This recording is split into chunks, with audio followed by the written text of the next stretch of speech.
1500 ये सिर्फ एक नंबर नहीं है, ये हमारे शरीर के अंदर चल रही एक ऐसी प्रक्रिया का हिस्सा है जो अविश्वसनीय रूप से जटिल और लगातार चलती रहती है। जी हाँ, हर एक सेकंड में पुरुष शरीर करीब 1500 नए स्पर्म सेल्स बनाता है।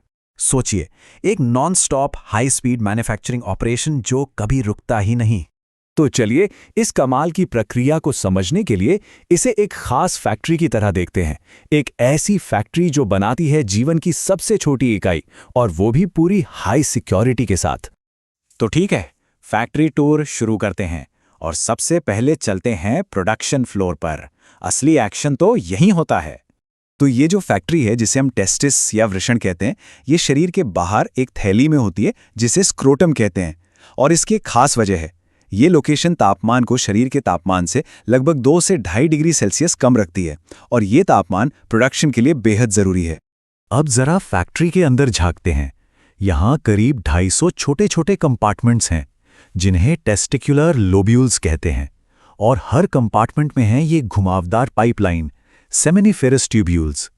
यही हैं वो असली असेंबली लाइन्स जहाँ सारा काम होता है। इस असेंबली लाइन पर एक बहुत ही जटिल प्रक्रिया होती है, स्पर्मेटोजेनेसिस। इसकी शुरुआत होती है कच्चे माल से, यानी स्पर्मेटोगोनिया से। फिर ये कई स्टेज से गुजरता है, कई बार डिवाइड होता है, इसमें बदलाव आते हैं, और आखिर में जाकर तैयार होता है हमारा फाइनल प्रोडक्ट, स्पर्मेटोजोआ, या जिसे हम आम भाषा में स्पर्म कहते हैं। लेकिन रुकिए, ये पूरी प्रक्रिया अपने आप नहीं चल सकती। इसे चलाने और इसकी देखभाल करने के लिए कुछ बहुत ही इंपॉर्टेंट वर्कर्स की जरूरत पड़ती है। तो मिलिए सर्टोली सेल से। ये हैं इस असेंबली लाइन के असली हीरो। ये डेवलप हो रहे जर्म सेल्स के चारों ओर एक सपोर्ट सिस्टम बनाती हैं, उन्हें खाना देती हैं और उनकी रक्षा भी करती हैं।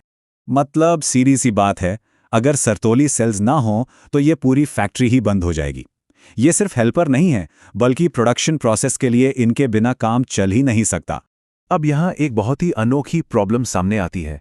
फैक्ट्री का जो फाइनल प्रोडक्ट है, यानी स्पर्म, वो जेनेटिकली शरीर की बाकी कोशिकाओं से बिल्कुल अलग होता है। इसका मतलब क्या हुआ? इसका मतलब ये कि शरीर का अपना इम्यून सिस्टम ही इसे एक बाहरी दुश्मन समझकर हमला कर सकता है। तो सवाल ये उठता है कि ये फैक्ट्री अपने ही प्रोडक्ट को अपने ही सिक्योरिटी गार्ड से, यानी इम्यून सिस्टम से कैसे बचाती है? इसका जवाब इंजीनियरिंग का एक बेहतरीन नमूना है। इसका नाम है ब्लड टेस्टिस बैरियर। ये एक ऐसी मजबूत दीवार है जिसे पार करना लगभग नामुमकिन है। ये डेवलप हो रहे स्पर्म को शरीर के बाकी हिस्सों से पूरी तरह अलग कर देती है। और जानते हैं इस कमाल के किले को कौन बनाता है? हमारी वही हीरो सेल्स, सर्टोली सेल्स।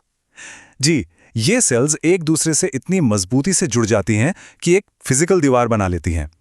मतलब ये नर्स का काम भी करती हैं और बॉडीगार्ड का भी।